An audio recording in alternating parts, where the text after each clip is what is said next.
Hello my dear students. अब हम लोग केमिस्ट्री के जो सब्जेक्टिव सीरीज हम लोग स्टार्ट किए हैं, जो एग्ज़ाम में बनते हैं सवाल, उसके पार्ट 2 पे आते हैं। ओके, जैसे एग्ज़ाम में कुछ पूछा जाता है कि निम्नलिखित पदार्थों के सूत्र को लिखें। जैसे पूछते हैं नीला थोथा का सूत्र बताएं, तो इसका सूत्र होता है कॉपर सल्फेट इंटू 5H2O। तो यहाँ पर 5H2O अटैच कर लेना है। फिर पूछा जाता है बेकिंग सोडा, तो बेकिंग सोडा का सूत्र होता है सोडियम बाइकार्बोनेट।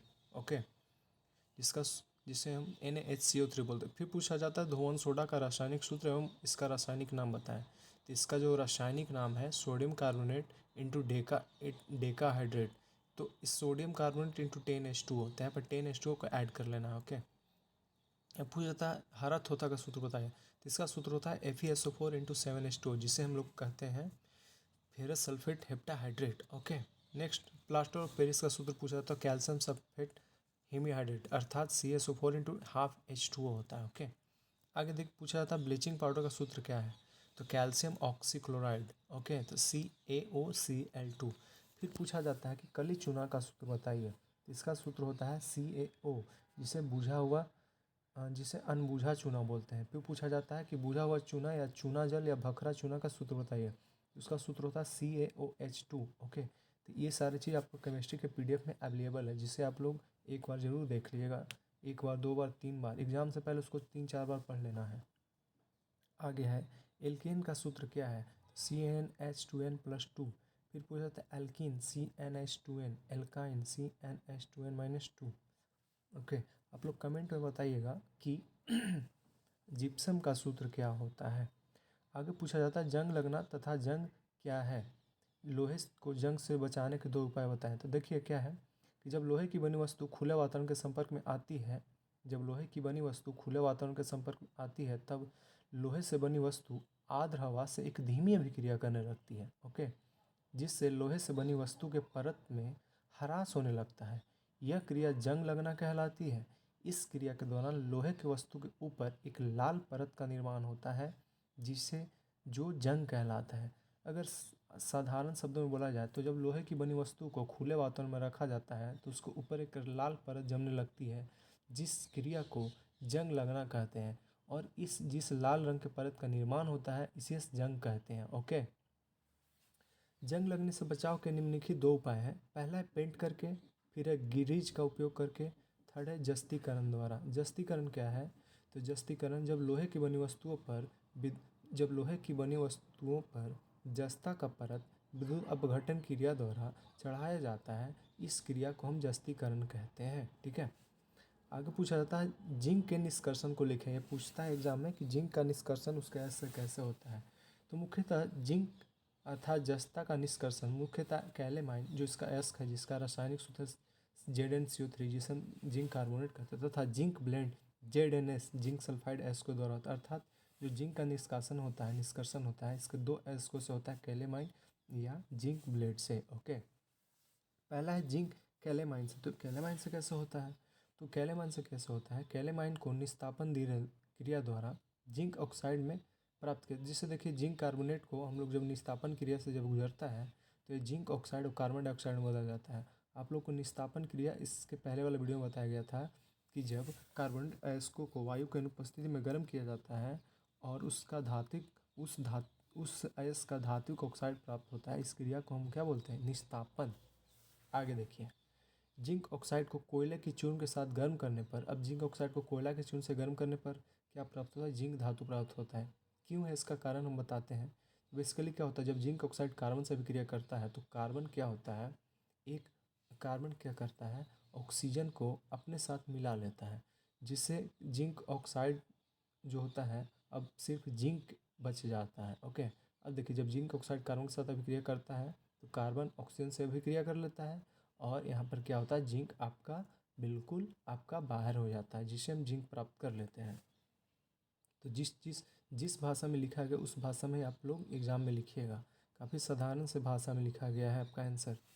फिर पूछा था जिंक ब्लेंड से कैसा होता है, तो देखिए क्या है लिखा है, जिंक ब्लेंड को वायु की उपस्थिति में उच्च ताप पर गर्म करने पर जिंक ऑक्साइड प्राप्त होता है। वहाँ जिंक कार्बोनेट को हम लोग वायु की अनुपस्थिति में गर्म किया था, लेकिन यहाँ वायु की उपस्थिति में गर्म किया जाता है। फिर से देखिए, जिंक प्लेट को वायु की उपस्थिति में उच्च ताप पर गर्म करने पर जिंक ऑक्साइड प्राप्त होता है, जिससे देखिए प्रक्रिया जिंक सल्फाइड प्लस O2, यहाँ पर भर्जन क्रिया का उपयोग होता है। हमको जिंक ऑक्साइड और क्या मिलता है, सल्फर डाइऑक्साइड। ओके, आगे देखिए, जिंक ऑक्साइड को कोयले के चूर्ण के साथ गर्म करने पर फिर से हमको क्या जिंक प्राप्त हो जाता है। मतलब जब कैल्शियम आयन से होता है तो निस्तापन क्रिया द्वारा, और जिंक ब्लेड से हमको जिंक ऑक्साइड कैसे प्राप्त करेंगे, भर्जन क्रिया द्वारा। ठीक है, और जब इस दोनों क्रिया के उपरांत हमको जिंक का ऑक्साइड मिलता है, जिससे कार्बन से क्रिया कराकर हम लोग जिंक को फ्री करवा लेते हैं। इस तरह जिंक का निष्कर्षण हो जाता है। ठीक है, अब हम नेक्स्ट देखते हैं आगे क्या है महत्वपूर्ण सवाल, जो एग्जाम के लिए आप लोगों के काफ़ी महत्वपूर्ण है। जैसे देखिए पहला सवाल, फिर से देखिए कुछ महत्वपूर्ण सवाल, जैसे पूछा जाता है कि उभयधर्मी पदार्थ को परिभाषित करें, या जिसे उभयधर्मी ऑक्साइड को परिभाषित करें। क्या होता है उभयधर्मी पदार्थ, होता क्या है? तो वैसे पदार्थ जिनमें अम्लीय तथा क्षारीय दोनों प्रकार के गुण पाए जाते हैं, वैसे पदार्थ जिनमें अम्लीय तथा क्षारीय दोनों प्रकार के गुण पाए जाते हैं, ये उभयधर्मी पदार्थ कहलाते हैं। ऐसे पदार्थ अम्लों के साथ क्षार जैसा एवं क्षारों के साथ अम्ल जैसा व्यवहार करते हैं। ओके, जैसे एल्युमिनियम ऑक्साइड Al2O3 तथा जिंक ऑक्साइड। नेक्स्ट क्वेश्चन की ओर बढ़ते हैं हम लोग। सुनना है इसको बार बार लिखने का प्रयास करना है, एग्जाम से पहले आने तक इसको ख़त्म कर लेना है। इस चलते इस सीरीज को चालू किया गया है। नेक्स्ट क्वेश्चन पूछा जाता है कि हीरा विद्युत का कुचालक है किंतु ग्रेफाइट सुचालक क्यों? देखिए इसका आंसर क्या है, हीरा के बाह्यतम कक्षा में उपस्थित चारों इलेक्ट्रॉन कार्बन के उपस्थित 4 इलेक्ट्रॉन के साथ संयोजी बंधन से जुड़े होते हैं। जैसे देखिए हीरा के बाह्यतम कक्षा में उपस्थित चारों इलेक्ट्रॉन अन्य कार्बन के 4 इलेक्ट्रॉनों के साथ सहसंयोजी बंधन द्वारा जुड़े रहते हैं। इनका कोई भी इलेक्ट्रॉन स्वतंत्र नहीं होता है, अतः विद्युत का कुचालक होता है। अगर सामान्य शब्दों में बात करें तो हीरा के बाह्यतम कक्षा में जो चारों इलेक्ट्रॉन होते हैं अन्य कार्बन के चारों इलेक्ट्रॉन के साथ आपका बंधन से जुड़े होते हैं। ठीक है, आगे देखिए, अतः हीरा विद्युत का कुचालक है, जबकि ग्रेफाइट में उपस्थित कार्बन के चारों इलेक्ट्रॉन क्या करता है, अन्य कार्बन के 3 इलेक्ट्रॉनों के साथ साझेदारी किए हुए रहता है, अर्थात इसका एक इलेक्ट्रॉन फ्री रहता है, जिसके कारण ग्रेफाइट विद्युत का सुचालक होता है। ठीक है, बिल्कुल आसान से भाषा में लिखा गया है, इसे एग्जाम में ऐसे ही लिखना है। समझाने के लिए हम लोग बहुत डिटेल में जाएंगे, लेकिन कम समय का लेकर हमको थोड़ा इसका फ़ायदा उठा लेना है कि एग्जाम में कम से कम ये सब चीज़ लिखा जाए। आगे क्वेश्चन है, सूचक क्या है, गंधीय सूचक को परिभाषित कर उदाहरण दे। देखिए सूचक ऐसे पदार्थ हैं जो अपने रंग गंध परिवर्तन से यह बताते हैं कि कोई भी पदार्थ अम्ल अथवा क्षारक है। जैसे लिटमस पत्र हो गया, फिनोल्फथालीन हो गया, हल्दी हो गया, प्याज हो गया, सारे सूचक है। नेक्स्ट पॉइंट, गंधीय सूचक क्या है, ऐसे सूचक जो अपने गंध परिवर्तन से यह बताते हैं कोई भी पदार्थ अम्ल या क्षारक है, उसे गंधीय सूचक कहते हैं। जैसे प्याज हो गया, लौंग का तेल हो गया, इत्यादि। नेक्स्ट क्वेश्चन देखिए, संक्षारण क्या है, सोदाहरण समझाए।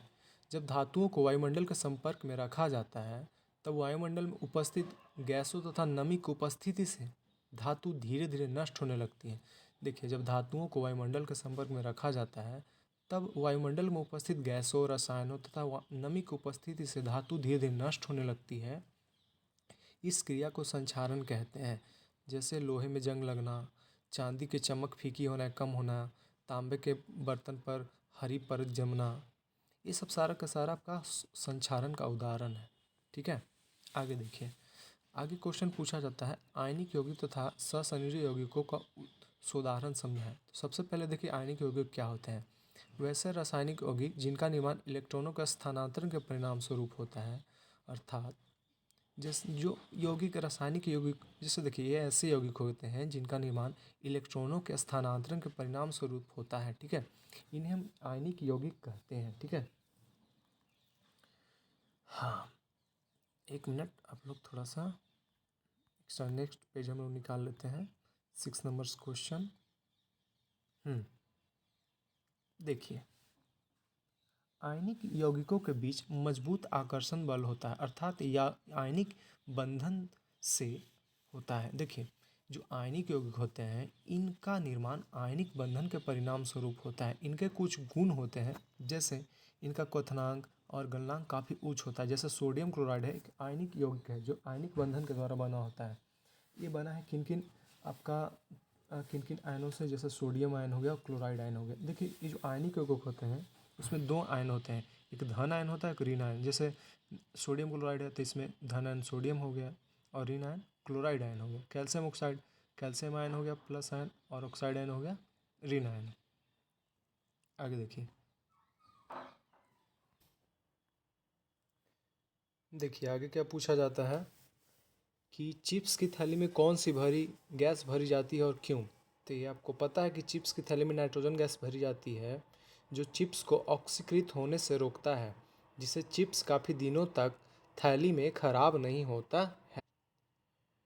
तो चिप्स की थैली में नाइट्रोजन गैस भरी जाता है क्योंकि चिप्स जो होता है वो उसको नाइट्रोजन ऑक्सीकृत होने से बचाता है। ऑक्सीकृत होने का मतलब ये उसे ऑक्सीजन के संपर्क के आने से रोकता है, जिससे चिप्स काफ़ी दिनों तक थैली में ख़राब नहीं होता है और वह काफ़ी लंबे समय तक ताज़ा रहते हैं। नेक्स्ट क्वेश्चन पूछा जाता है कि संतुलित रासायनिक अभिक्रिया क्या है, इसका एक उदाहरण दें। ठीक है, तो देखिए, वैसी रासायनिक अभिक्रिया जिसमें उपस्थित अभिकारकों के परमाणु की संख्या एवं प्रतिफलों के परमाणुओं की संख्या के बराबर होती है, इस अभिक्रिया को संतुलित रासायनिक अभिक्रिया कहते हैं। देखिए, वैसी रासायनिक अभिक्रिया जिसमें उपस्थित अभिकारक के परमाणु की संख्या उसमें उपस्थित किसी तत्व के, देखिए यहाँ पर एक ऐड कर लेना है, वैसी रासायनिक अभिक्रिया जिसमें उपस्थित किसी तत्व के अभिकारकों के परमाणुओं की कुल संख्या उसके उस तत्व के प्रतिफलों के परमाणुओं के कुल संख्या के बराबर होती है, इसे हम संतुलित रासायनिक अभिक्रिया कहते हैं। ओके, आगे देखिए, जैसे यहाँ पर देखिए अभिकारक की ओर यहाँ पर हाइड्रोजन के टोटल कितने अणु थे पहले, यहाँ पे देखिए 4 अणु हैं, 2 दूना 4 परमाणु हैं और प्रतिफल में भी 2 दूना 4 परमाणु। इधर देखिए अभिकारक में ऑक्सीजन के 2 परमाणु और इधर देखिए प्रतिफल में ऑक्सीजन के भी कितने परमाणु हैं, 2। आगे बढ़ते हैं, आगे देखिएगा प्राकृतिक सूचक एवं संश्लेषित सूचक के 2 उदाहरण हैं। प्राकृतिक सूचक में कौन आएगा, लिटमस पत्र, हल्दी हो गया और आपका क्या हो सकता है, और उसके अनेकों उदाहरण। संश्लेषित सूचक में देखिए मिथाइल ऑरेंज हो गया, फिनोल्फथालीन हो गया। संश्लेषित मतलब मानव निर्मित। तो आगे का हम लोग देखेंगे वीडियो, आगे का जो क्वेश्चन है उसको हम देखेंगे पार्ट 3 में। Thank you.